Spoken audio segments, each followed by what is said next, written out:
एक समय की बात है। एक छोटे से गांव में मोहन नाम का एक गरीब लड़का रहता था।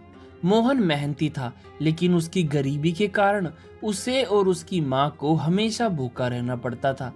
एक दिन मोहन जंगल में लकड़ियां काटने गया। जंगल घना था और चलते चलते वो बहुत दूर चला गया।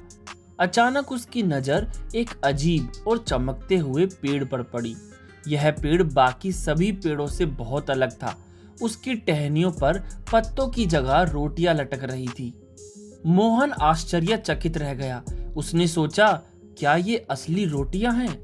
भूख से बेहाल उसने एक रोटी तोड़कर खाई। जैसे ही उसने रोटी खाई, उसकी भूख पूरी तरह शांत हो गई। वो बहुत खुश हुआ और उसने कुछ रोटियां अपने थैले में रख ली। फिर वो घर लौट आया और अपनी माँ को सारी बात बताई। उसकी माँ भी ये चमत्कार सुनकर हैरान हो गई। अगले दिन मोहन फिर से उस पेड़ के पास गया। वह पेड़ अब भी रोटियों से लदा हुआ था। मोहन ने सोचा, क्यों ना मैं गांव के लोगों को भी ये खुशी बांट दूं। उसने कुछ और रोटियां तोड़ी और गांव के सभी लोगों को दे दी। धीरे धीरे उस पेड़ की जादुई खबर पूरे गांव में फैल गई। लोग आने लगे और भूख से राहत पाने लगे।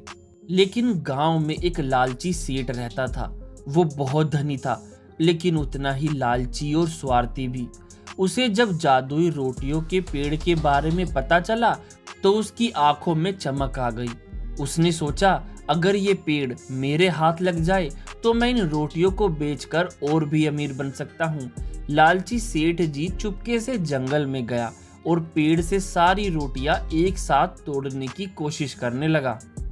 जैसे ही उसने लालच में भरकर पेड़ की टहनी से रोटियां तोड़नी शुरू की, पेड़ अचानक से कांपने लगा और कुछ ही क्षणों में गायब हो गया। लालची सेठ जी के हाथ कुछ भी नहीं आया। वो खड़े के खड़े रह गए और शर्मिंदा हो गए।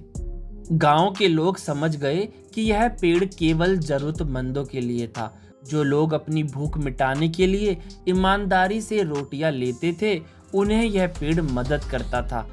लेकिन लालची लोगों के लिए यह पेड़ नहीं था। लालची सेठ जी ने भी अपनी गलती समझी और फिर गांव के लोगों के साथ मिलकर मदद करने का संकल्प लिया। इस कहानी से हमें ये शिक्षा मिलती है कि जरूरत से ज्यादा लेना और लालच करना हमेशा नुकसानदायक होता है। ईमानदारी और मेहनत से ही सच्चा सुख मिलता है।